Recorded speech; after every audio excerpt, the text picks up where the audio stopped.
लगता है कि बिहार में बीजेपी पूरी तरीके से इलेक्शन मोड में आ चुकी है। पटना में एक के बाद एक लगातार मीटिंग का दौर जारी है और अब अलग अलग जिले में बीजेपी सक्रिय हो चुकी है। इसके लिए प्रदेश स्तर के बड़े नेता लगातार कार्यक्रमों में शिरकत कर रहे हैं।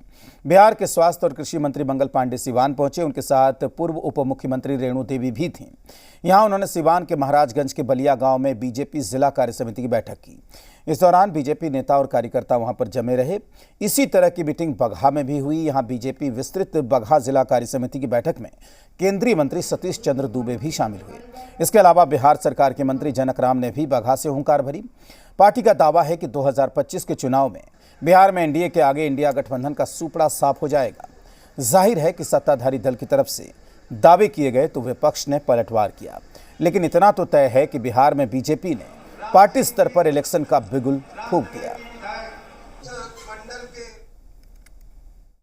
भारतीय जनता पार्टी ही एक ऐसी पार्टी है कि हमेशा पब्लिक के बीच में रहती है, अपने कार्यकर्ता के साथ हमेशा खड़ा रहती है और कदम में कदम मिला के पब्लिक और कार्यकर्ता के बीच समन्वय बन के रहता है और तैयारी हमेशा रहता है। देखिए, देश में भारतीय जनता पार्टी ऐसी पार्टी है कि 365 दिन कार्यकर्ताओं के बीच में पार्टी की विचारधारा को कैसे जन जन तक पहुंचाया जाएगा और खास करके वर्तमान में हमारे देश के प्रधानमंत्री आदरणीय नरेंद्र मोदी जी के किए हुए कार्यों को गांव-गांव घर तक जैसे विकास की रोशनी पहुंचाई गई है, उस पर चर्चा पार्टी निरंतर करती रहती है। 2025 विधानसभा चुनाव के लिए भाजपा पूरी तरह तैयार है। भाजपा और एनडीए घटक दलों के आगे महागठबंधन टिक नहीं पाएगा।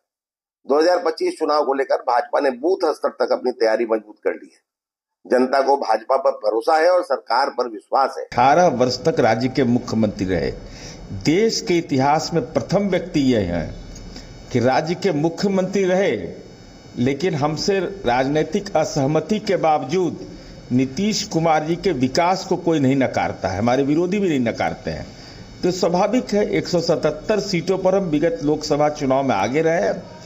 तो पारिवारिक राजनीति का सुपड़ा जो है लालू यादव का, वो राजनीति का सुपड़ा पूरे कुनबे को 2025 में जनता गंगा की खाई में, गंगा के गाद में इनको लपेट करके राजनीति में खत्म कर देगी। सबसे पहले जनता के बीच में जाने से पहले ये बताने का काम करें कि बिहार में जो पुल पुलिया गिर रहे हैं, जो भ्रष्टाचार को शिष्टाचार का रूप दे दिया गया, अपराध का ग्राफ जो तेज़ी से बढ़ रहा है और अपराधियों पर लगाम की दिशा में सरकार अपने आप को असमर्थ मान रही है। और सबसे बड़ी बात यह है कि नौजवानों के नौकरी और रोज़गार रोक दिए गए हैं।